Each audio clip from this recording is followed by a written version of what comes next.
So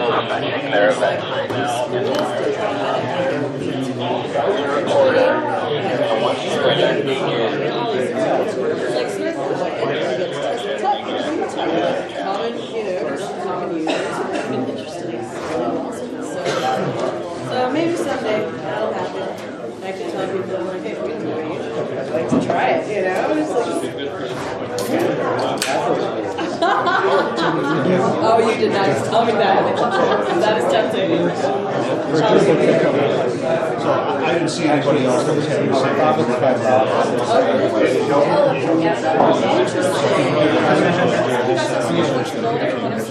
I'll just record now.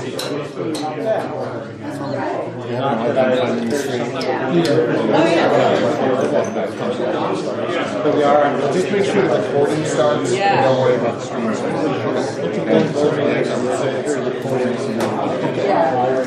That crisis. It's like looking at everything. Actually, I'm just starting.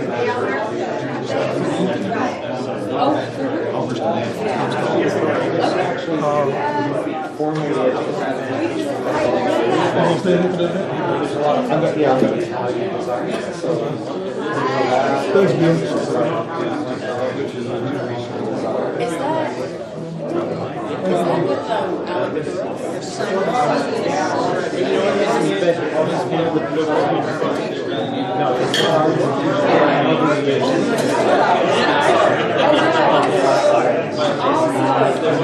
He's a really good yeah.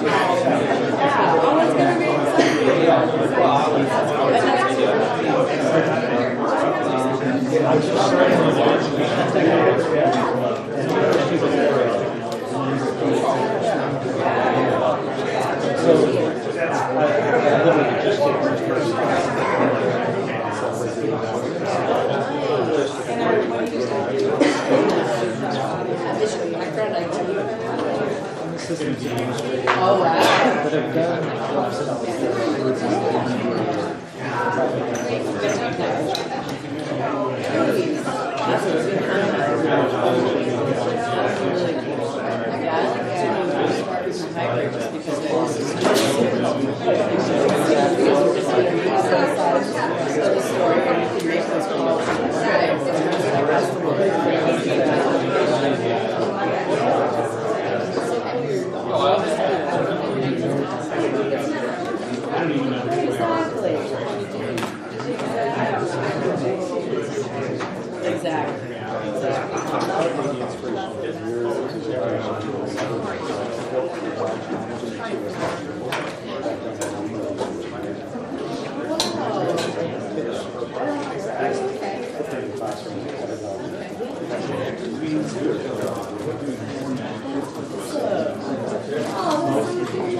Exactly. Even one person benefit, like, that is so rad.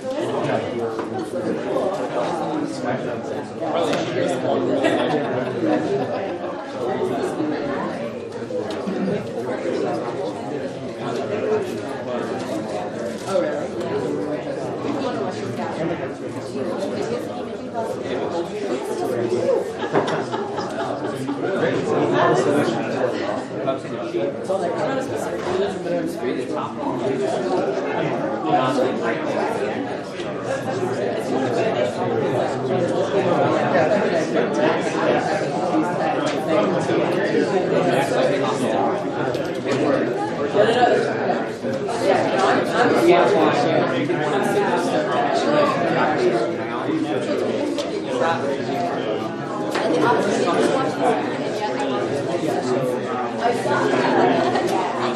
Good morning and welcome. Thank you for joining us this morning. My name is Adam Martin. I am the Classroom Technology and User Support Component at the University of South Carolina School of Law. And today I'm going to be joined by Will Monroe, Head of Instructional Technology at LSU School of Law. And today we want to really talk about what this whole lecture chapter has a new name really means. We have been using Panopto in our institutions, and we want to take a look at a couple of things. So if I could address, we're going to talk about a couple of things in regards to lecture capture, what's changing. We're excited about talking about a few of the things we've been doing at our institutions in regards to Panopto, some case studies we're going to look at, both myself and Will, and how this all comes together. Why is this changing? What's really evolving, and what we have seen in our institutions. And hopefully, we'd like to hear from you. We want to open up at the end here and hear your thoughts and maybe what you have been encountering or any technologies that you have been using. So really, I want to introduce to you Judge John Few. He is the Chief Judge of the South Carolina Court of Appeals. And this was really the catalyst moment for us at the University of South Carolina School of Law. He teaches advanced evidence in our school, and what brought us to Panopto was really when he approached our technology division at the school and how he wanted to do something really different with his classroom assignments. Essentially what he wanted his students to be able to do was he wanted them to be able to give evidentiary objections in an assignment where they read a case, and he wanted them to do this kind of in video form and submit this to him in an easy way that was efficient and was not going to allow them to have to be able to redo it or submit it. It was just a simple drop feature, right? So he approached us. Just to give you some context, at the University of South Carolina School of Law, we were not doing any lecture capture at this point. We were doing it kind of on a request, but on as requested moments, notice kind of thing, where we would set up a camera and work with our university technology folks to capture events and things like that. So we weren't necessarily deploying anything on a large scale for lecture capture, let alone anything where each of our students could use this technology and submit assignments to their professors. So what he was coming to us to do was really something new for us, and we knew that this was going to be something he would want to do over and over again for multiple assignments and eventually for his final exam. So we had to go back and look at what were we doing in the classroom, what were we doing and providing for our faculty, how were we dialoguing with our faculty members. Is this scalable? Was this something that we were going to see happen and grow? Is this something that is going to be simple and easy?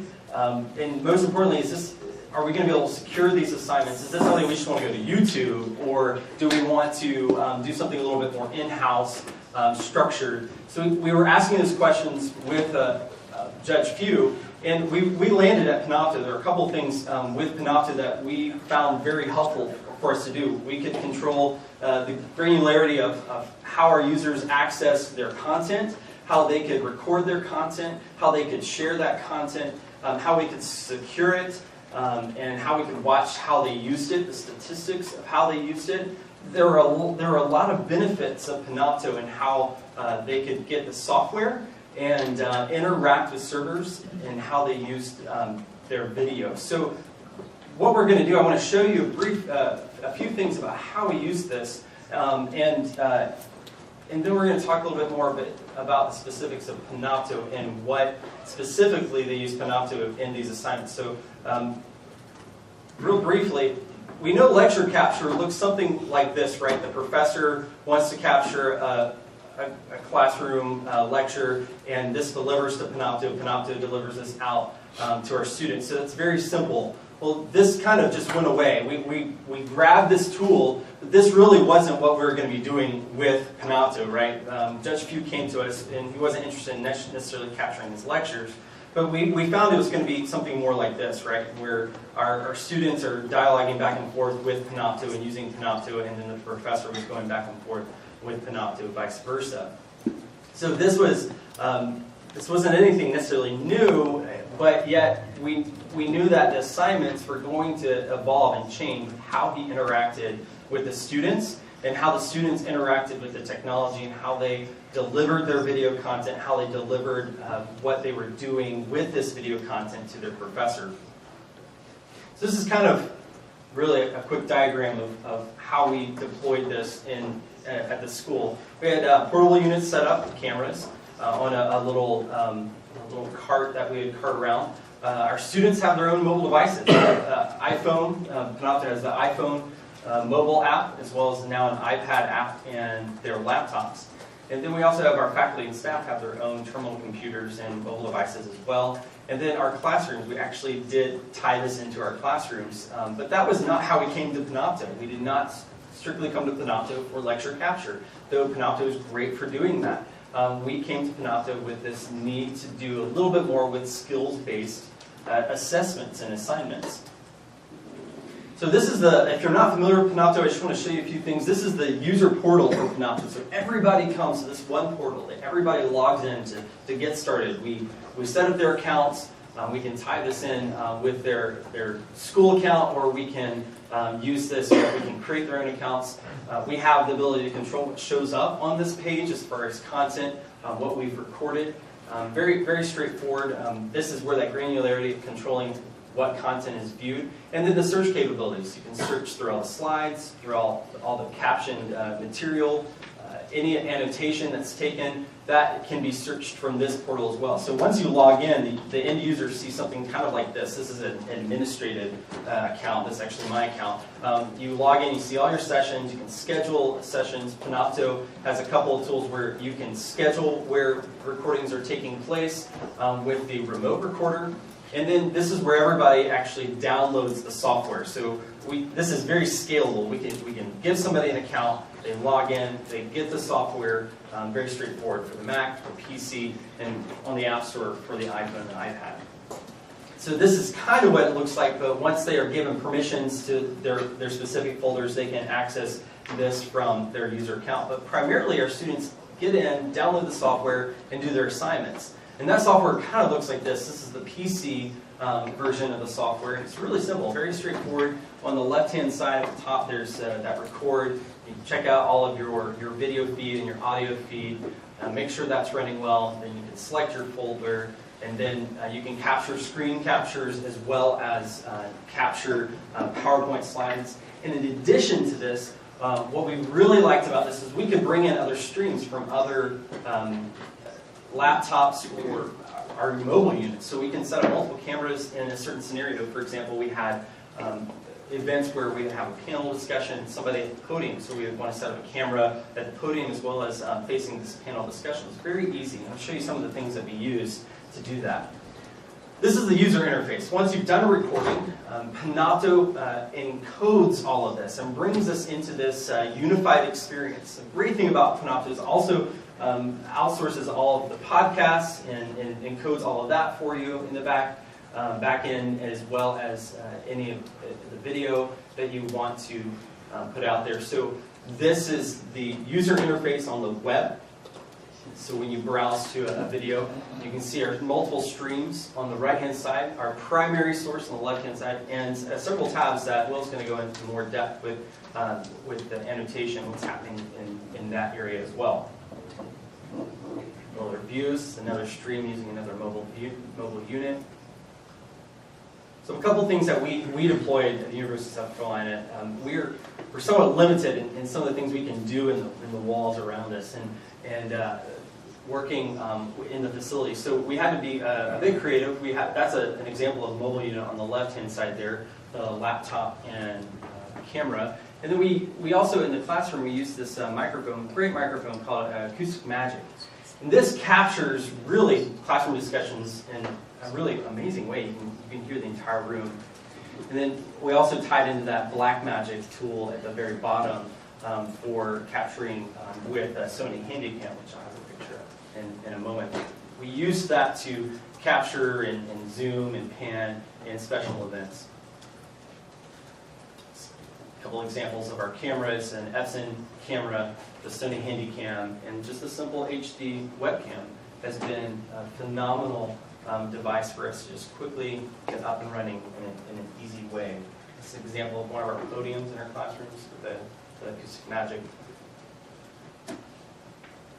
and the webcam.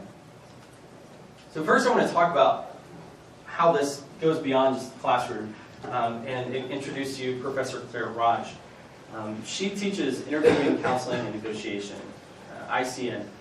This class is a class that really develops practical lawyering skills for our students. and in that, the interviewing, counseling, and negotiation process. And she does this through a couple of different things. Reading and writing, of course, it's a big part of the classroom experience. And in-class discussion and exercises where she will give a lecture, and she'll break students into groups, and they will do a simulation. She'll give them a scenario, and they will practice interviewing scenario, and then she'll ask for volunteers. They'll come up. And then lastly, simulations. She uses this to use the simulations both in person, and this is where Panopto came into play. Some of those skills she's looking for in Panopto when she is using this. For example, in the introduction, did the students set the tone well? Did the students build rapport? These are skills that she's looking for when she's observing the students in their assignment. What was their body language like? How did they address issues? How was their fact gathering? Did they use limited and appropriate questions? Did they develop salient points based on the information that they gathered? How is that building of that relationship? Did they outline the next steps with their client? And did they set up the next appointment? Some of the basic things. How was their body language and their performance and how they used the language in just some of the basic things, but also their fact-finding and question asking. So that's how those fold out. And how she wanted to use Panopto was she wanted to use Panopto in 3 of the simulations out of the 6. 3 of them she sits in and she observes, and 3 of them she sits out, and the student kind of on demand can capture their assignment, and she can on demand watch it. And they would exchange memos based on their performance, and in Panopto she uses the note-taking feature as timestamps so she can take notes based on those skills that I mentioned before to bring up in the memo. And this added to those ad hoc conversations she had with her students on how their performance was. How did the simulation go? What was happening? What issues were you addressing? Did you ask that question appropriately? Or could you have asked a better question? These types of things are the things that she was able to do in addressing students' performance using Panopto. So one of the things that she really found helpful from using Panopto was really just being able to revisit that moment and reinforce these skills that they might have addressed during her basic observations that she talked about in person. So what worked? Some of the things that they were able to do. What's really great about this is Panopto is that mobile interface on the student's laptop. So all our students had this installed. We didn't scale it immediately to all of our students. We did this on a case-by-case basis as needed, in which that was really easy to do, very easy to deploy. And so each class, when it was in that dialogue process with the faculty member, how would you like to use Panopto, or their assignments you'd like to do, we got to talk about their full course and what they're using, what they want to use Panopto for. What was really great is one semester as she deployed Panopto, and we didn't hear a thing, which is great. And the next semester we came in and we did a little bit more training, and we dialogued a little bit more about it. And she had moments where students, the timing just wasn't right. So all they did was they met one day for class, and they just spread out in this one of our larger rooms in our auditorium, and that's part of our auditorium, and they all conducted their interviews all at once. So this you can't really see because this one student I obtained permission to use his video. He's sitting in the corner, but there's somebody in the back corner there. They were all spread out throughout the classroom, and they could hear themselves fine, and they conducted their interview, and they gave her great feedback on this experience. But all they did was use their laptop and set up in class and go. That was one of the really great benefits of using Panopto. The software was easy, the training was adequate. We tried to just be very upfront about addressing any issues the students would have, so we would come in class and show them how to use the software and plug that in. And then the mobility was really a benefit to them. So we're really looking forward to how they can use the mobile device in the iPhone and the iPad. what didn't work, what can improve. Students' technology was often faulty, and that's a common theme we run into a lot, right?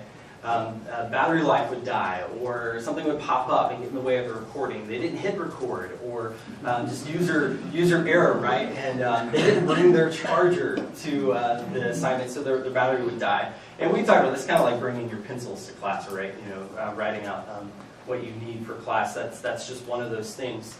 This was somewhat time-consuming, and actually that was something that kind of caught me by surprise. Time-consuming for the instructor, and you would wonder why. Why would we do something that's time-consuming? This is something supposed to be efficient and helpful, right? But in essence, though there was an on-demand, able to do this and respond and look at what's happening in the simulations as needed, there was a lot of kind of going back rather than addressing it at that scheduled moment in a real-life simulation. The instructor had to go back and watch all the videos and watch all the content. And that was a bit time-consuming, but she really saw this as a benefit to the student, to reinforce these skills of addressing how they use their simulations and how they grew and developed these skills for future practice. And the laptop and the equipment was a distraction. That's a little bit of a setback with the fact that a laptop sitting there in a client interview. This took away from that experience. But the trade-off in that was the professor was not in the room, and there wasn't that pressure of the professor watching every move I made. It was kind of a little bit less of an intimidation factor for the professor to be there. The second case study I would like to share with you today is actually two classes I'm going to talk with that are taught by Jan Baker. First is legal research analysis and writing, lovely called LRAW, and writing and legal practice. And first, the LRAW course objectives, of course, are to get research down, get the basics of research down, get the basics of analyzing that research, and to communicate this in clear, concise prose. Doing this in such a fashion is really important. Just the fundamentals, L1 base study of this class. So why would Panopto be used in this class? The second class in writing law practice is that advanced class. That they take these basic skills and they put it into a real scenario where they start from drafting a memo to joining a firm, and they work through that process of civil litigation and all of this writing and research. So why would Panopto be used in this class either? Because of all this writing and research. Well, there are two things in these two classes. The objectives here outlined. So we've got research, analysis, and writing for LRAW, and essentially the same, just a little bit more of a practical drafting skills in the writing and legal practice, in that advanced writing and research. So some of the things that are used to teach these objectives and get through these objectives, of course, are analysis exercises, the research efforts, the written assignments, and the oral arguments. They come to that culminating event with their oral arguments, and this is often played out in the courtroom or one of our courts. The same with writing and legal practice. Practical drafting skills are done and learned through, okay, how do we write and address our client in these scenarios? How do we brief the firm? That's started out with a client interview. They do a real client interview, of course, in counseling sessions, and then they come to a moment in time where they have a final mediation. Panopto was used for that oral argument, very end, where both students came to the court and presented their oral argument before a judge, a panel of judges. And then last in the writing and legal practice, they captured the client interview so that they could review and see it, not for the sake of their fact gathering. They only had one opportunity to capture it, but all the information, to make sure all the information was gathered in that moment, was really important. And some of those things you can kind of miss when you're kind of in the moment. And the same with the final mediation. Final mediation, where that heightened sense of what's going on, reading body language, having all this information in the back of your mind about how to best represent your client and how to get what you want out of that environment and what's happening. revisiting that in a video scenario is really helpful to the instructor and really helpful to the student and how they learn how to use those moments. So what worked? It was very easy and quickly to set up and deploy. Panopto just made it easy for a professor. Click, record, go. We set up a camera on a tripod, you're ready to go. Sharing, evaluating was very easy. All the camera angles you could capture, all of this was very easy to address and do. And also, again, added to that ad hoc experience outside of the classroom, where they were annotating and looking at evaluations of that video, and the professor used this to kind of revisit those arguments, oral arguments presented, in order to say, hey, this was the best oral argument, and she intends to use this in the future, presenting this to students. Hey, you can do this. This is what your student before you did just before you this past year. You can do this. This is going to be something. This is what a great oral argument looks like. So how can this improve? Well, we can use the commenting feature a little bit more full-fledged here. The feedback and evaluation can be done, and I've talked with Jan Baker on this and how she could use this as providing that as full evaluation and full feedback to the students, rather than kind of a limited, this is how you did, this is what it looks like, and notating each little point and how they did during the oral argument or in the mediation. The group commenting feature is something also that we would like to explore here as well. After all is said and done, all the students have presented their oral arguments, it could be possible that they comment on each other and give each other feedback. So that's something that we would be interested in looking how Panopto uses that sort of feature.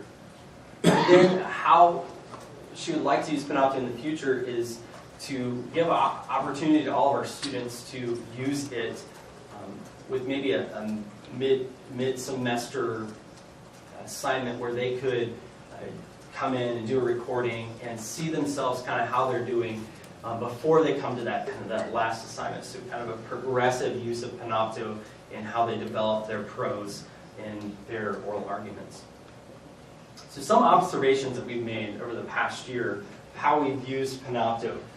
We've had about 264 users, and that's definitely not our full student body, but we've created over 670 hours of video with those users. We have about 865 unique sessions. That's every time somebody goes to record something and upload it.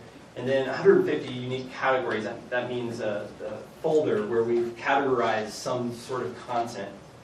In the fall, we had about 1,121 27 minutes viewed in one day. That's just one day. That's our peak.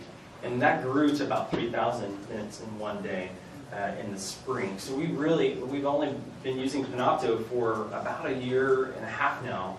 And we've really seen a growth in what I would say is skills-based assessment, not necessarily lecture capture. We use it for lecture capture, but Panopto is not just our lecture capture tool. And to show that, I pulled together these numbers. About 67% of all of our content is student-driven in Panopto. 67% of that.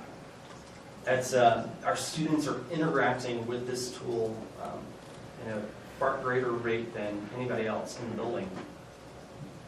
37%, I believe, that's 37%, 32% of our faculty. About 5% of our events are captured in Panopto, and 1% of the staff use Panopto for training, and for example, our tech services is using it to train how to do various things in the library, tech services in the library. So now I'd like to introduce Will Monroe. He's going to talk a little bit more about what they're doing at LSU and some of the things that they're using Panopto for as well. So, Will Monroe. Okay. So I guess, like Adam, we also have been using Panopto for lecture capture for a while, but for several years, since 2009. But we had a new clinic around that time, 2009. And we needed to be able to record our interviews and exercises, and it seemed like it would be a good solution for that, and it has been. And the slide you see right there is just a quick explanation of how that works for us. Those two photographs are from our interview rooms. They're very small.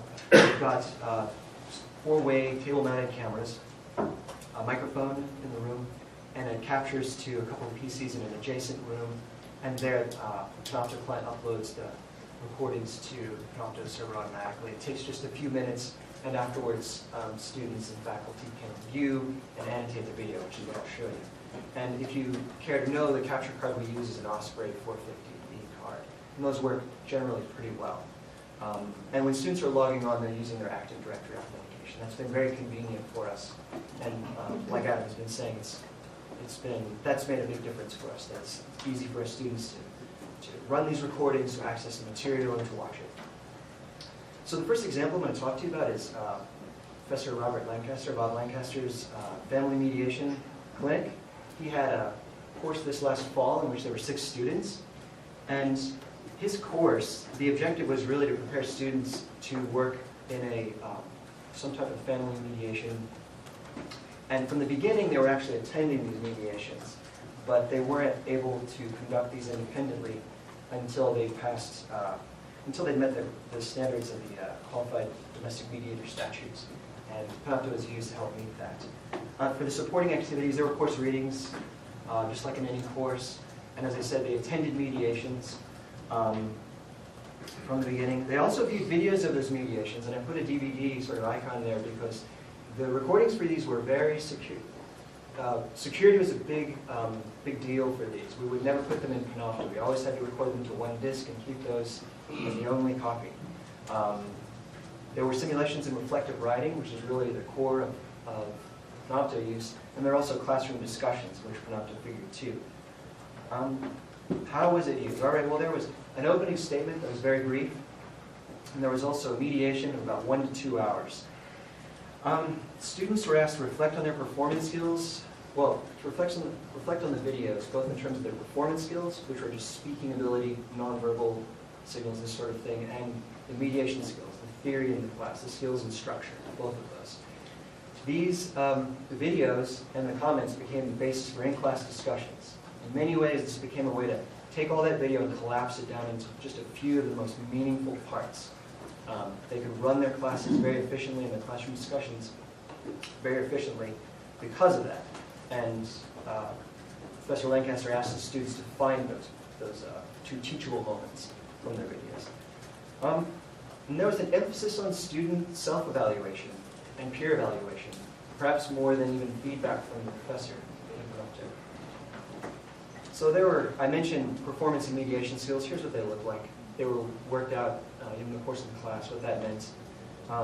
Again, there were nonverbal skills and just basic speaking ability and mediation skills, such as reframing and summarizing. Okay, so the Panopto interface, if you haven't seen it, I mean, this is pretty simple, but video and annotations. That's really what it looks like when you've got a single video stream. The annotations, though, I want to point out to you, at the bottom there, in the low right-hand corner, that's where you can write your annotations, which are time-stamped, and they appear above. You can share them with that icon that has a little lock there, and you can share them with other users, other people in the class. And there's also this notion of channels, which allows for collaborative annotation. And if you choose a channel, all of the annotations from that channel appear at once. And there's a simple search feature for notes that will extend across not only the annotations, but also slides, text from PowerPoint slides, and transcriptions if you have them. So what does this look like? Well, when you have annotations, such as one from one of the students here, that time-stamped text is his, and one of them refers back to reframing, which is one of those mediation skills, and another one refers back to summarizing. And that's how it works. And in the course of the class discussion, you can go back and click on these, and it jumps right to that portion of video. So again, that makes navigating through it much easier. What worked? Students became very proficient at identifying problem areas. And as I said, the classroom discussions were much more stimulating and more in-depth and more critical. One of his challenges was to get students to be critical of one another. Oftentimes they held back, and he felt that Panopto and being able to point out their own problems first really helped foster that. And I think I've already mentioned that they were more efficient this way.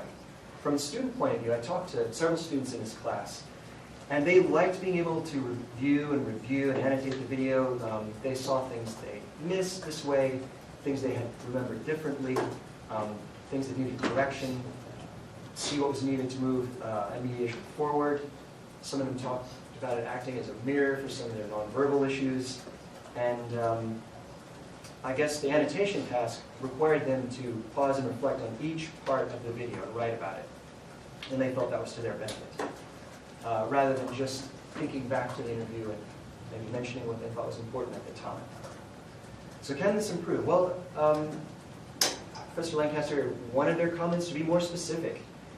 Even though they were good at identifying them, they weren't necessarily as good as he wanted in terms of writing them out, better descriptions. And we talked about some ways in which that could be done, perhaps involving students and helping to flesh out these definitions, provide anecdotal examples that could be tied back to video was one idea. He felt that the simulations needed more realism. The family mediation clinics, the actual mediations, were very realistic, and they generated lots of discussion. But sometimes, two students in a course, it wasn't quite believable for them. So that's one challenge, and that goes well beyond the technology, I think. Students felt the same, although they also complained a bit about the video quality for this. So that's something we can work on that would be technical. And some of the students complained a bit about the interface in terms of navigating through the video, that it was a little slow when they had to skip back and forth. The next example I want to show you is also from a mediation clinic. It's from our civil mediation class. This was taught this last spring. It had 6 students. Professor Paul Bro was there. He was great to work with and talk to about this. The objective here is for these students to be able to conduct independent civil mediations in about 4 weeks from the beginning of class. And they'll do this independently without any other assistance during that time. So they also have to meet the Qualified Civil Mediator Statute, just as in the other course. And he really embraced using Panopto because of this. He's got to get his students prepared. He doesn't have much time to do it. I mean, he's running, in essence, a small law firm. And he did so by way of readings, discussions, attending mediations, but not until they finished their simulations. And also the simulations and reflective writing that I'll talk to you mostly about. So during those first 3 weeks, they conduct 3 one-hour simulations. And the process is that they conduct the interview, they get intensive feedback from their instructor, and then they go back and write about it. And there's a gradual shift across those 4 weeks from that more detailed feedback from the instructor to more general phase-oriented feedback that's less frequent, and from simpler student reflection to more detailed student reflection later. Let's see, and he does encourage students to watch the videos of others. He encourages them to comment upon those videos after their first session, because he wants to make sure they don't, I guess, lead each other astray with bad comments at first. And he also made use of the channels feature for collaborative annotation, with some limits. Again, there are mediation skills and concepts in this course. He didn't emphasize the nonverbal skills and the speaking skills as much as Professor Lancaster did. But they were very detailed. It took quite a few conversations before I realized how much. This is an early example, and where it's probing for information, open question. These are all very specific forms of the... This is an example of the detailed feedback I'm talking about. And it's mostly pretty short. For just about every speaking event, it takes them about 2.5 to 3 hours per video. That's a lot of time. Most faculty might not have that kind of time to devote to this, but he really feels that it's worth it because his students come out of it strong in knowing how to conduct these mediations. And I think he also feels that a lot of the investment he's made in developing sort of the narratives and the fact patterns and the simulation examples is already done. So he felt good about that. A later example just shows you that the comments, I don't know if you can see the timestamp, but there's about 13 minutes, I think, in between those. It's not about every speaking event. It's more general. It's more phase-oriented. And the students' self-evaluation kind of makes up for that at that point. Or rather, I mean, that's the whole goal, is to make sure they're more insightful about their own performance. Let's see. So again, in general, going from detailed feedback to more general feedback. What worked in this? He felt it was very easy to navigate the video. He gave very focused feedback, and he liked Panopto's ability to do that. And for his own part, he was able to conduct multiple interviews at once. Our setup was tied to a few rooms. We didn't have mobile units to move around, but he could run these recordings in 2 rooms at the same time. He didn't watch them both, but it made it convenient to get these done in about 3 to 4 weeks. Can this improve? I didn't get a chance to talk to the students as much about this as I would have liked. There's no video of the client. He felt that this was a big weakness. He would like to have multiple cameras with a single audio feed, or multiple cameras that are visible in Panopto at least. He would like to have a better camera position. The cameras are located in the top of the table. This was just a challenge of the room. It's not much wider than this desk up here. But that was the only way we could solve that. That might involve moving the simulation to another room, I guess. And he would like to use some of these videos to show in subsequent classes, more models to show as he needs. But that would involve him drafting up more of these fact patterns and stories and simulations. He was a little bit resistant to that. And I think that is, those are my 2 examples. Shall we move to our suggestions? Yeah. We have a couple suggestions that we've discovered about Panopto that we would like to we'd like to share with you, and then maybe we can dialogue about some. Just a real quick question. You said that that one weakness was to buy multiple cameras. Does Panopto not allow for multiple camera angles? It's only one camera angle? No, it doesn't. You can get multiple video streams there, but they're not... It really comes down to your equipment, actually. Panopto is USB based, so depending on what you're plugging into that primary source, you have 2 sources essentially, a primary source and everything's secondary. So that primary source dictates the audio and the video. And whatever you're feeding into that video feed, it's USB based on your computer, so you could probably feed in a switcher or something where you could get multiple angles. It's just not built into Panopto where it streams those 2 side by side. Yeah, you can actually, if you have multiple off-screen cards, you can have as many video inputs as you like. Yeah, I should clarify. It doesn't do what I want it to do, which I'll show you. Right, exactly. Yeah. So, okay, our first sort of napkin idea. We want a better user interface. What we found is, and I guess I can expand on that. This was my artwork. You're limited and kind of fixed in these panels where your primary source shows up, and it will adjust automatically depending on how much you have. So if you have a secondary input or a secondary source like a screen capture or a PowerPoint, I want to go in and manipulate that either on my end, or I want the user to be able to do that depending on, you're kind of stuck with these tabs. You click on, and as things happen, you really don't know what you're going to get sometimes.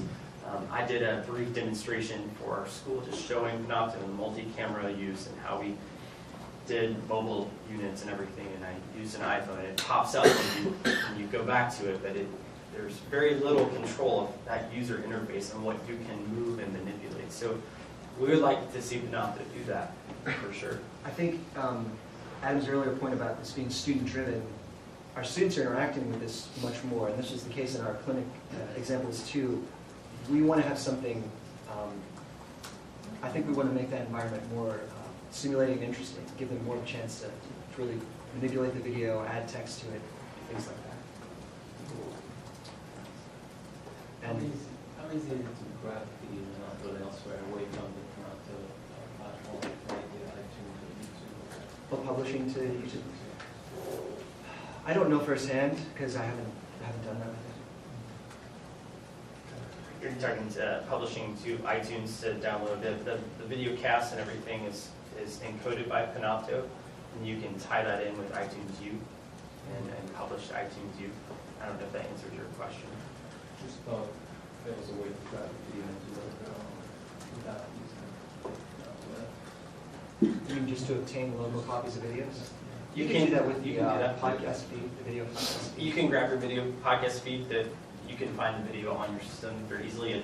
Panopto does file it away and into their tagging system that they do locally, but everything is recorded locally and then uploaded to the Panopto server for encoding. So you could grab the video from your local machine. Essentially, I have actually done that and manipulated on my own.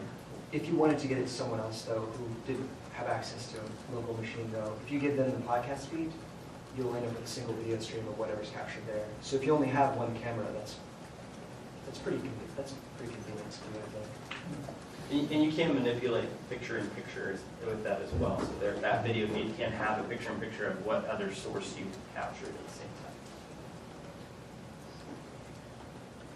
time. Just to go on that, so does it have to stay on the Panopto server in order to get it? In other words, if I'm a student, I'm like, I did so awesome in that thing, and I want to keep it forever as my whatever. I mean, do students ever ask that and say, can I archive my own copy with all the annotations? You can control that. They can download it if they want to. You have the ability to give them that ability to download it, or you can turn that off. So if you don't want them to download it but only see it on the web, then you can do that as well. Okay. I think the annotation, though, that's another shortcoming. I would like to be able to have that. I would like to be able to have it offline, at least access to it later on. In some kind of personal collection of student videos, perhaps. Right. There's lots of things you can do. Maybe we should move on to the search. So we'd like better search. We both have things to say about this. Yeah, tied in with that, the annotation, there are a couple of different sections that you can do notes, you can, where he mentioned the channels, you can do comments, there's captions, so you can tie in with a caption service that captions your videos for you. I can't remember what the other tab is, we rarely use that stuff, but we want this to be re-envisioned. This is a bit vague and hard to understand how it interacts with different users and how the channels feature, it's kind of... So if channels isn't clear, if you've never used it before, you create a channel by naming it, and then anyone else who can also name that channel can view what you've written there. So it's a little hidden. It feels like it's not quite done yet, but it's useful to have collaborative annotations. I'd like to say it'd be a little bit easier to access. The search, when you make a search, there's no real way to limit that to a specific user, channel, or even, I think, to annotations. It searches across all. That is transcripts, PowerPoint, text, that sort of thing. It would be useful if you could do that. And what's more is once you get results from your search, you can't link back to that point in time as easily. At least that's not what I've found. It's a good idea. I just like it to be more refined, yes. When you're commenting and Professor has that rubric of those things that they're looking for, can you sort of pre-populate or have tags available? Or do you tell the commenters, you need to use this language so we can find it? The latter. And that's a good point to make, because there's other very sophisticated video annotation tools like Media Notes out there that allow you to do that. But they have other limitations that this overcame for us. This is server-based, easy to record, easy to publish. It's very easy to just get out there and start working. We don't have to move any video files around. So when I emphasize those skills, we both talked about that, that's part of what you're teaching your students to do, is to think about and name their video in these ways. And that tagging that you bring up, that's something I would love to be able to see, to tag different types of videos and stuff. I could see different statistics about videos as well on the back end, but for that to be searchable, that would be One more thing we would like, I would like, is multiple video streams at once. I'd like two. It doesn't seem like it'd be too hard to implement, but yeah, those are our two, client and attorney. So that would be, I guess, helpful for our mediation clinics. Yeah. And if I could expand a little bit on my experience with this, as I mentioned, I did this demonstration and I set up multiple camera angles, and we have these cameras feeding into, sort of had a slide of it where there was one angle of me standing there and another angle. That is easy to accomplish. You can have these multiple sources, but they're not driven off of this one primary source and the timing.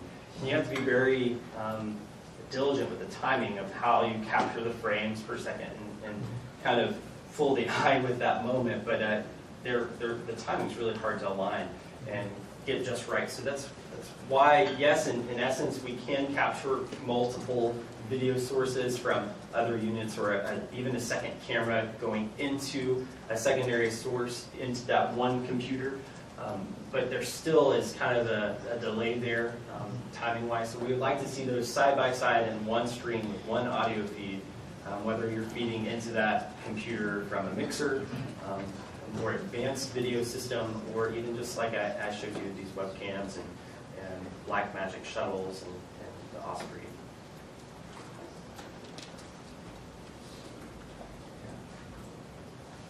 Yes? On this multiple video streams, been sort of tussling, to be polite, with some faculty who in our trial court, they want 6 streams. They want to see the jury, they want to see the judge, they want to see the witness, and they want to see the attorney, and all of that. But I can't get them to figure out what it is that they're looking for. They want that option to see how are you responding to what the plaintiff's attorney is saying. Well, they're really focusing on what the plaintiff's attorney is saying, and this is other stuff is just sort of anecdotal. I asked the same question of Professor Grill. Why do you need to see the blank? But really, at this point, since this is another student who's playing this role, what are they telling you? What will we learn? And that just didn't, he wants it. I mean, I think that's just... I'm trying to find the learner outcome here. You know, of course you can say, well, you know, Steve fell asleep during your closing statement. You know, that would mean something, but... You know, in his defense, there are sometimes when they're using standardized clients, or at least actors, who are doing a pretty interesting job, you know, providing feedback to the attorney. So that could be worthwhile there. But when you have as many as you're talking about, I don't know. It just seems that, from my perspective, it just brings in this magnitude of difficulty and complexity for something like, oh, I'd like to see what that looks like. And so I'm enthusiastic about bringing that in, but I'm also hesitant because this is just, you know, one evening. Now every trial wants this. So that sounds like a really good idea for your next presentation right there, is how I got 7 video streams to make sense to one faculty member.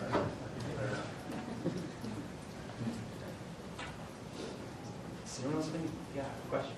I assume you chose this because it's less expensive than something normal classroom like Echo 360. So, what is your cost on this? For these traveling stations. Yeah, what we looked at was just to kind of point out, our building, we can't install technology in our walls. We have asbestos in our building. We can't do some of those things, so it costs twice as much for us to deploy like a media site, Sonic Foundry, or something like that. We looked at Panopto for that granular control, and yes, there's a bit of that mobility and the cost. The laptops, I believe the microphones are about 100. 220. This is Director IT at South University of South Carolina. 220. Our webcams, those webcams are about 100 pop. I couldn't give you a budget for them right now as far as the scale, but our Panopto license is about 11, 500 a year. That's about right. We did a 1-year deal, and then we did a 3-year. Then Gary negotiated. We did a 3-year. This is the dean of IT. So we have a 3-year deal now. How many total stations do you? The mobile stations, the carts is, I only have 2.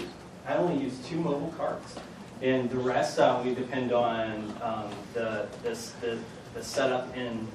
I could have 3 if I wanted to, and I've used them there as well. But I have 2 standard carts that are used throughout the building, and then we depend on student laptops.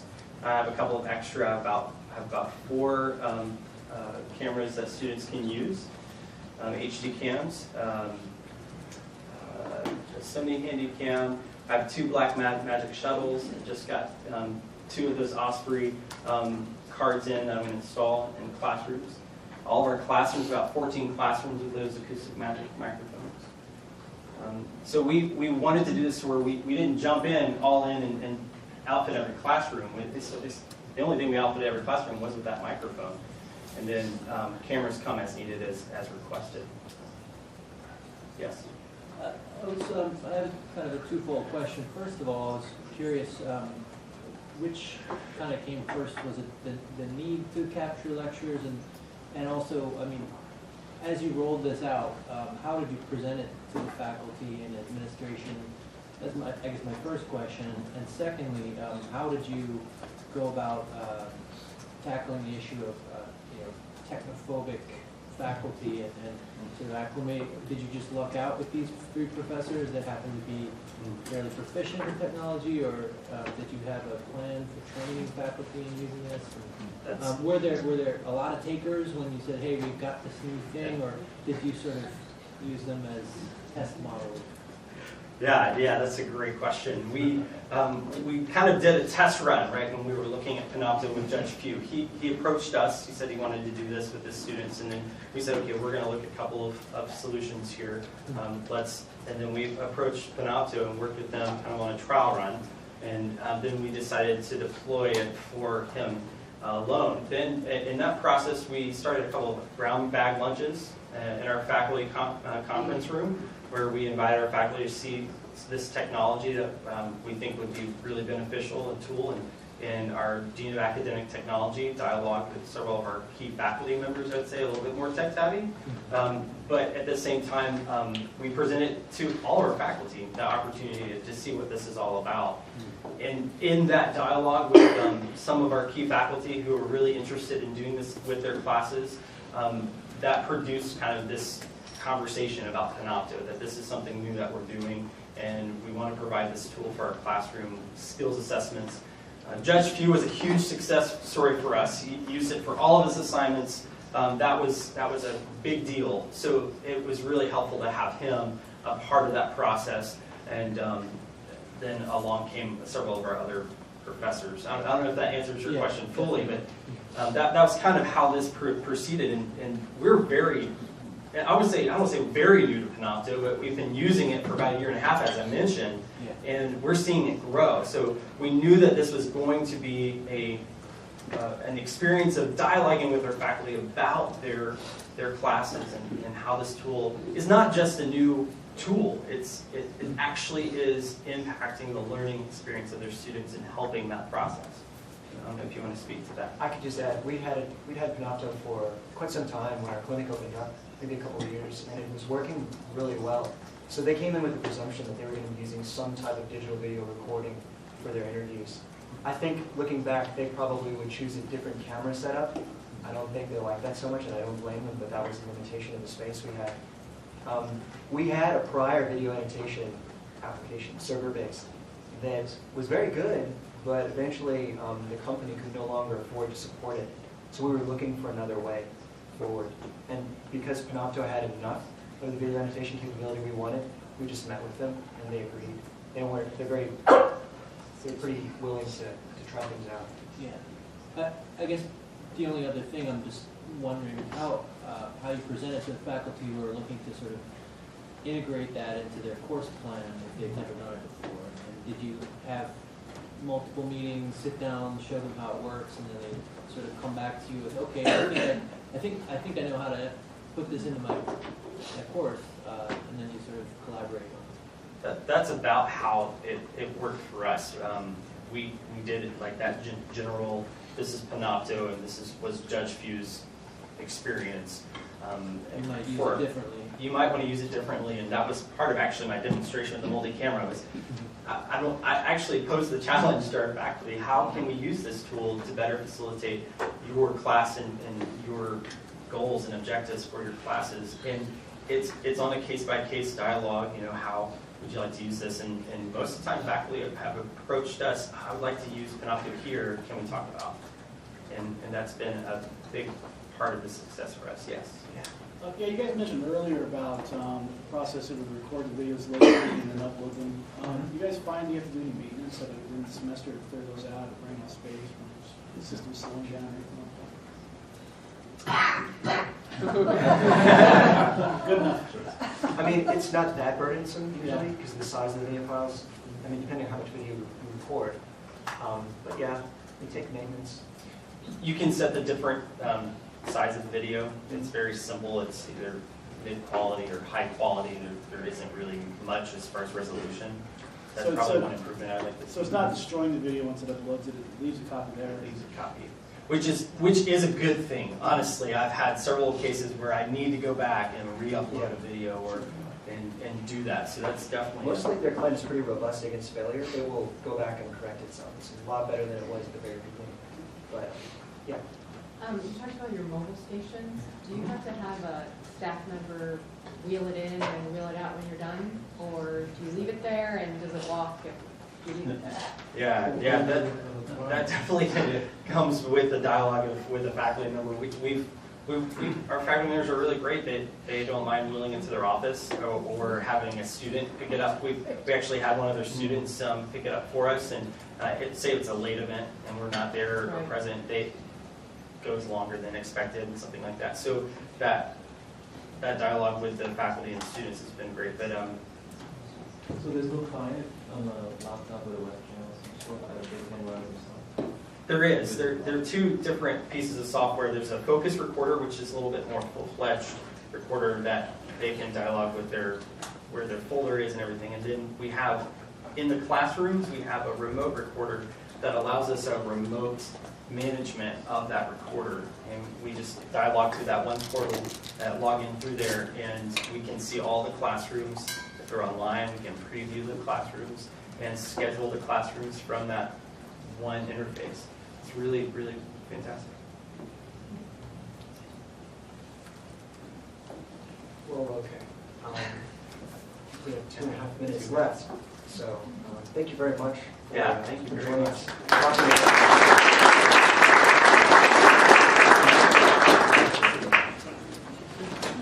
So our session is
On the camera first, ready?